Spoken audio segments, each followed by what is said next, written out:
Kuzey Kıbrıs Türk Cumhuriyeti. Burnumuzun hemen dibindeki bu güzel ve sıcak ülkeyi günümüzde Türkiye hariç hiçbir ülke tanımıyor. Evet, geçenlerde KKTC'yi hangi ülkelerin tanıdığına dair bir merak besledim ve ilginç bir şekilde Kuzey Kıbrıs Türk kesimini tanımayanların olduğu bu listede Azerbaycan'ı da gördüm. Oysa geçtiğimiz aylarda kurulan ve en yeni Türk devleti olan Göçe Zenzegur Türk Cumhuriyeti, Türkiye tarafından hızlıca tanınmış ve hemen Ankara'da konsolosluk kurulmuştu. Peki Azerbaycan neden bir Türk devleti olan Kuzey Kıbrıs Türk Cumhuriyeti'ni tanımıyor? KKTC ve Azerbaycan arasındaki bu komplike durumun detaylarını anlatmak için size yardımcı olmak istiyorum.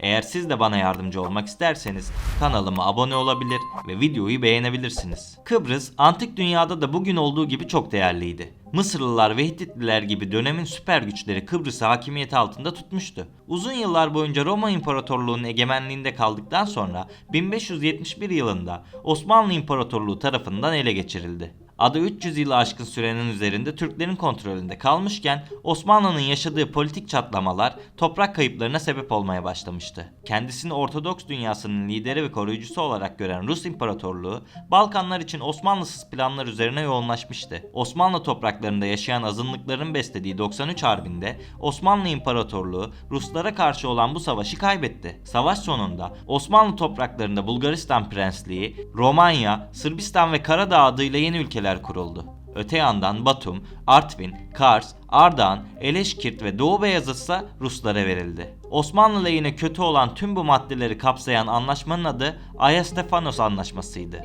Rusya'yı bölgede süper güç haline getiren bu anlaşma Osmanlı'yı olduğu kadar Avrupalı ülkeleri de rahatsız ediyordu. Ağır bir yenilgi alan ve topraklarını kaybeden Osmanlı yönetimindeki Sultan Abdülhamit, Rusya'ya kaybedilen toprakları geri almanın siyaseten yolunu düşünürken İngilizleri Ruslara karşı kışkırtıyordu.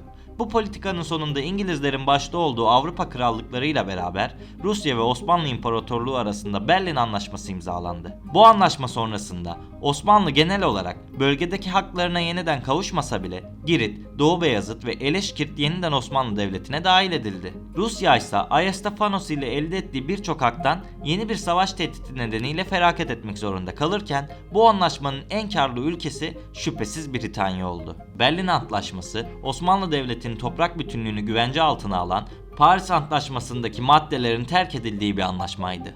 Kendisini tabi gibi görünse de Osmanlı, Balkanlardaki toprak kayıplarını engelleyemedi. Sonrasında ise 1856'da Paris Antlaşması kapsamında kazanmış olduğu en büyük hak olan Avrupa Devletler Topluluğu'nun bir üyesi olacak, toprak bütünlüğü ve bağımsızlığı Avrupa devletlerinin ortak garantisi altına konacaktır maddesinden feragat edince sırasıyla 1881'de Tunus'u Fransa, 1882'de Mısır ve Sudan'ı İngiltere, 1885'te Doğu Rumeli'yi Bulgarlar, Habeş eyaletini ise İtalya işgalinden kurtaramadı. Ve elbette Kıbrıs. Sultan Abdülhamit'in İngilizleri Ruslara karşı kışkırtma siyasetinin karşılığında İngilizler elbette Osmanlı'nın değil kendi çıkarlarının peşinde koşuyordu. 1878'de Kıbrıs Sözleşmesi ile Kıbrıs 92.799 sterlin karşılığında Birleşik Krallığa kiralandı. Kılıçla fethedilen bu topraklar 12 Temmuz 1878'de para ile kiralanmış ve İngilizler kendi bayrağını göklere çekmişti. Birinci Dünya Savaşı'nın başlaması, Osmanlı'nın Almanya'nın safında durarak savaşa girmesiyle Birleşik Krallık adayı ilhak etti. Savaşın sonrasında yıkılan Osmanlı İmparatorluğu'nun üzerine kurulan Genç Türkiye Cumhuriyeti ise 1923'te imzalanan Lozan Barış Antlaşması'nın 21. maddesi gereğince adadaki Birleşik Krallık'ın ilhakını tanıdı. Takvimler 1960'ı gösterdiğinde ise İngilizler olası bir anlaşmazlık durumunda garantör olma koşuluyla bölgeden çekilince Kıbrıs Cumhuriyeti adında bağımsız bir devlet kuruldu.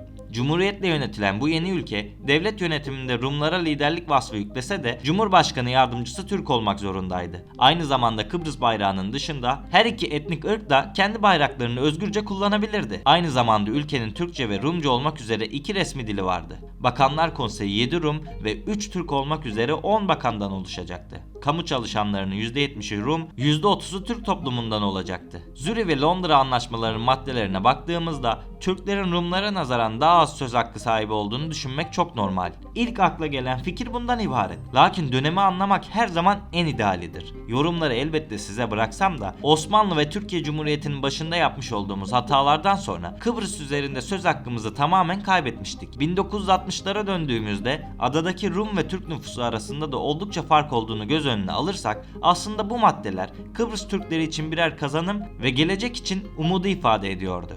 Fakat öte yandan Yunanlar ve Türk olmayan Kıbrıslılar için bu bir tehditti. İlginçtir ama yine bir 15 Temmuz günü Yunanlar tarafından burada paylaşmak ve göstermek isteyemeyeceğim büyüklükte bir şiddette darbe yapıldı. 1974 yılında Kıbrıs'ın Yunanistan'a bağlanmasını isteyenler ülkedeki Türkleri resmen evinde katlederek Kıbrıs darbesini gerçekleştirdi. Kıbrıs'ta Yunan destekli bir darbe yapıldığı haberi Türk Büyükelçiliğinden gönderilen şifreli mesajla Türkiye Cumhuriyeti Dışişleri tarafından öğrenildi. 1960 yılında Kıbrıs Cumhuriyeti Garanti Anlaşması kapsamında Türkiye garantör devletti. Ancak yine de diğer garantör devlet olan İngiltere'nin yetkilileriyle birlikte hareket etme düşüncesi vardı. Dışişleri yetkilileri müdahaleye dair düşünce ve planlarını 16 Temmuz'da İngiltere ve ABD'nin Ankara Büyükelçiliklerine bildirdi ve hemen ertesi gün Bülent Ecevit Londra'ya gitti. İngiltere ve Amerika Birleşik Devletleri konuya Türkiye gibi yaklaşmamaktaydı. Dış siyasette istenilen sonuç alınmayınca gözler ülke bütünlüğüne çevrildi. Türkiye bu katliam karşısında sessiz mi kalacaktı yoksa Kıbrıs Türklerini savunacak mıydı? Başbakan Yardımcısı Necmettin Erbakan ve Maliye Bakanı Deniz Baykal,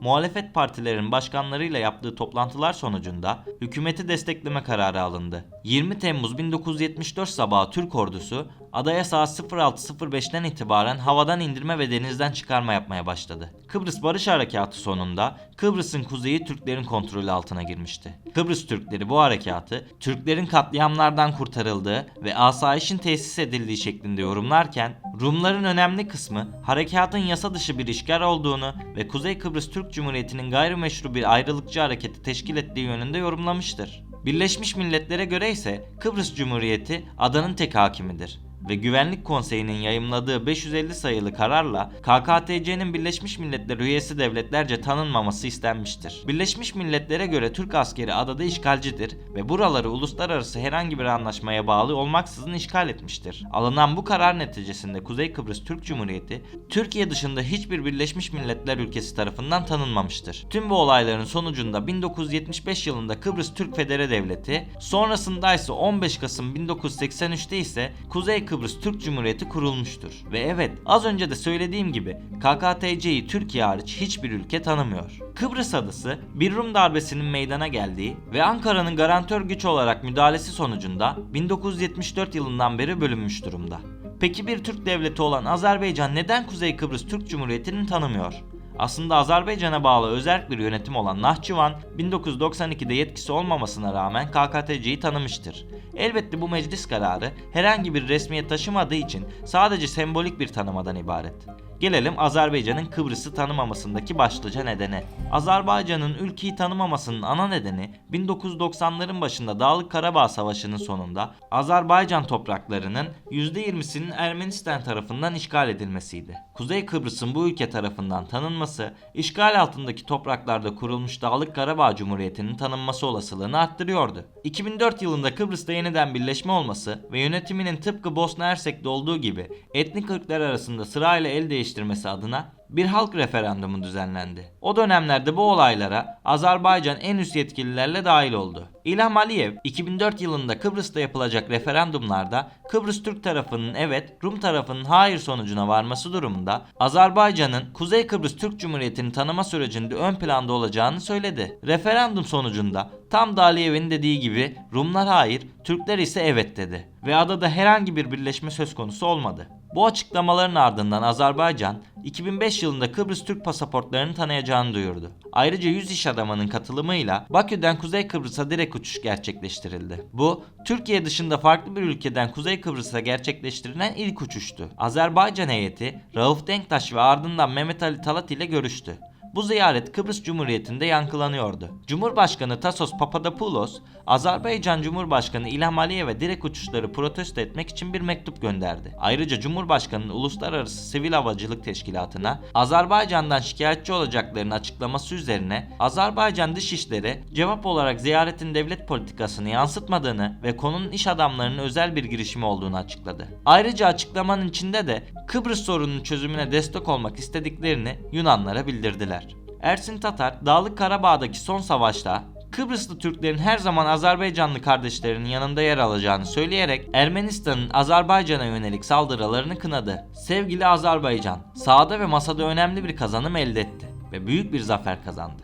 Kuzey Kıbrıs Türk Cumhuriyeti Cumhurbaşkanı olarak bu başarıyı şahsım ve Kıbrıs Türk halkı adına içtenlikle kutluyorum. Azerbaycan'ın 3 renkli bayrağının Karabağ semalarında sonsuza kadar dalgalanacağına inanıyoruz diye açıklama yaptı. Azerbaycan'ın Dağlık Karabağ zaferi 30 yıllık işgali sona erdirdiği gibi Kuzey Kıbrıs Türk Cumhuriyeti'nin resmen tanınma yolunu da açacaktı. Daha önce Azerbaycan resmi olarak orayı tanımaya çalışsa da Avrupa Birliği'nin Dağlık Karabağ Cumhuriyeti'ni de tanıyabiliriz uyarısıyla tehdit edildi.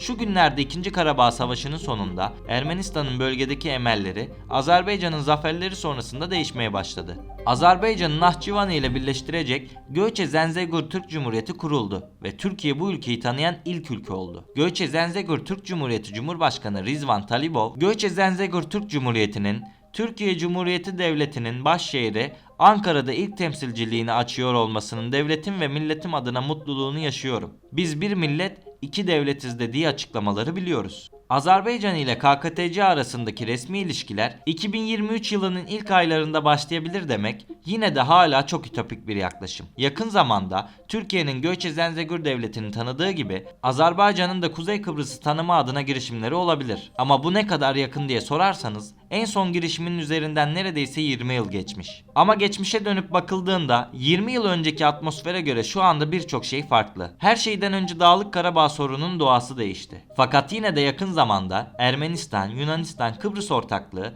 Azerbaycan'ın lehine kararlar çıkmasına sebep olabilir. Bu video burada dursun. Geleceği tahmin etmeyi seven birisi olarak bakalım zaman bize neler gösterecek. Peki siz bu ilginç konu hakkında ne düşünüyorsunuz? Fikirlerinizi lütfen yorumlarda belirtin. Bunu söylemeyi çok sevmesem de videoyu beğenmeyi ve abone olup beni desteklemeyi ihmal etmeyin. Sizlerin de destekleriyle en kısa zamanda 10, sonrasında da neden olmasın 100.000 abone olmak istiyorum. Beni dinlediğiniz için teşekkür ederim. Bir sonraki videoda görüşmek üzere. Kendinize iyi bakın.